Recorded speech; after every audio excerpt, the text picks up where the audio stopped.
नेमकी त्याच वेळी त्याच्या घरात मोठी चोरी होते अरे देवा. किंवा कुटुंबातला जो कर्ता माणूस आहे तोच गंभीर आजारी पडतो. ही परिस्थिती म्हणजे अगदी त्या म्हणीचं परफेक्ट उदाहरण.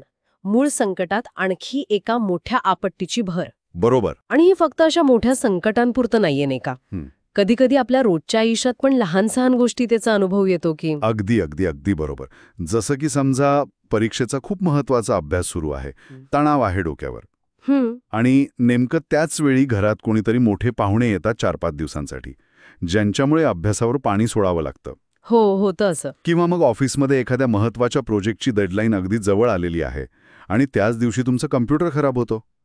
हे छोटे प्रसंगही तर 13व्या महिन्याची आठवण करून देतात की नाही? बरोबर आहे. पण मग अशा वेळी लोक कसं रिॲक्ट करतात? म्हणजे सतत अशी संकटे आली की फक्त हतबलता येते, की यातून काही वेगळं शिकायला मिळतं? दोन्ही गोष्टी होऊ शकतात. मानसशास्त्र